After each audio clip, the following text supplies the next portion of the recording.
ሰላም ጤና ይስጥልኝ ዳኒ ስፖርት ቤተሰቦች ዛሬ በአለም እግር ኳስ ያልተጠበቁ ሰበር ዜናዎች ይዘንላችሁ ቀርበናል።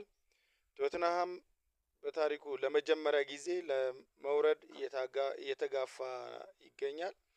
ዲዘርቤ ስፐርስን ማዳን ይችላሉ ብላችሁ ታስባላችሁ?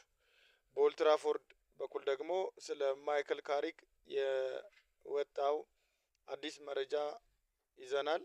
እንዲሁም ዛሬ የሚደረጉ ተጠባቂ ጨዋታዎችንም ዝርዝር ይዘንላችሁ እንቀርባለን። እስከመጨረሻው አብራችሁ ቆዩ። ለቻናላችን አዲስ የሆናችሁ ሰብስክራይብ በማድረግ ቪዲዮውን ላይክ በማድረግ እንድታበረታቱኝ በአክብሮት እጠይቃለሁ።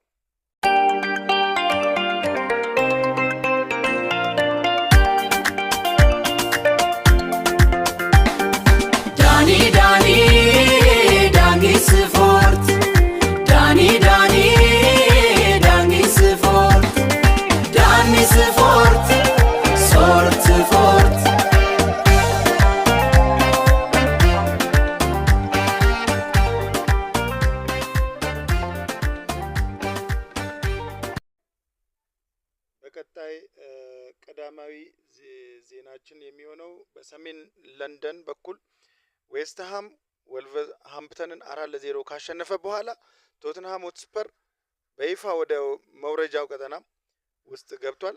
ይህ ለስፐርስ ደጋፊዎች እጅግ አስደንጋጭ በጣም ሆኖባቸዋል። ጂሚ ሬናፕ የቀድሞ የቶትንሃም አሰልጣኝ አስተያየት ሰጥተዋል። የቶትንሃም ተከላካዮች ሮሜሮንና ቫንደቪንን ለዚህ ውድድር ደረጃ ዝግጁ አይደሉም ሲሉ ክፉኛ ተችተዋል ማለት ነው። አዲሱ አሰልጣኝ ደግሞ ሮቤርቶ ዲዘርቤ ነገ ከሰንደርላንድ ጋር ጨዋታ አለባቸው። ይህ ጨዋታ ደግሞ የህልውና ጉዳይ ሆኖባቸዋል። ሬናፕ እንደሚለው ዲዘርቤ በዚህ ሰዓት ኳስን መስርቶ የመጫወት ስልታቸውን ለመተግበር መሞከር ለቡድኑ ትልቅ አደጋ አለው ሲሉ ኳስን መስርተው እንዳይጫወቱ ጭምር ምክር አዘል ሀሳብ ሰጥተዋቸዋል። ስፐርስ በሊጉ ለመቆየት 7 ጨዋታዎች ብቻ ነው የቀራቸው። እዚህም ላይ ጠንክረው መስራት አለባቸው ማለት ነው። ወደ ኦልትራፎርድ ስንመለስ ስለ አሰልጣኝ ማይክል ካሪክ የሚወጡ መረጃዎች አጓጊ ሆነዋል።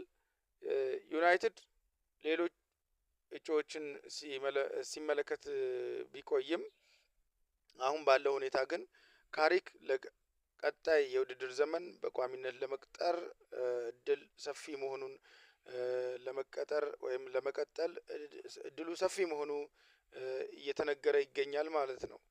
ምንም እንኳን ሱፐር ኮምፒውተር ተንባዮቹ ዩናይትድ በ8ኛ ደረጃ ያጠናቃል ቢሉም ካሪክ በቡድኑ ውስጥ ያመጣው መረጋጋት ግን በደጋፊዎቹ ዘንድ ተስፋዎችን ጭሯል።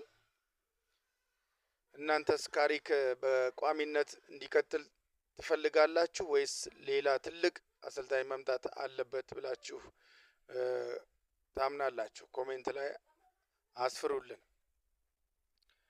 አሁን ደግሞ ዛሬ ቅዳሜ የሚደረጉ ዋና ዋና ጨዋታዎችን እንመልከት።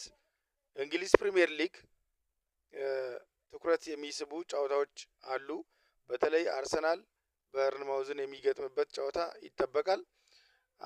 ኤብሬቺ ኤዜ ለጨዋታ መድረሱ ለመድፈኞቹ ትልቅ እፎይታ ፈጥሯል።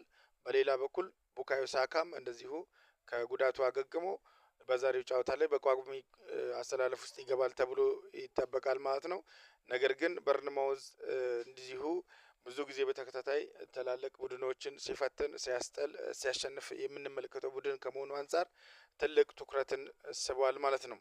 በሌላ በኩል ስፓኒሽ ላሊጋ እና ሌሎች ሊጎች ላይም ዛሬ የሚደረጉ ጨዋታዎች በደረጃ ሰንጠረዥ ላይ ትልቅ ለውጥ ያመጣሉ ተብሎ ይጠበቃል። አርሰናል ዛሬ ጨዋታ በአሸናፊነት መወጣት የዋንጫውን ፉክክር ያጠናክራል ብላችሁ የምታስቡ ከሆነ በአስተያየት ባራችን ላይ በኮሜንት ጻፉልን። ውጤቶችን ገምቱ እንላለን እያልኩኝ ዛሬ ያዘጋጀውላችሁን የጨዋታ መረጃ እዚህ ላይ አጠናቃለሁ። ደህና ሁኑ።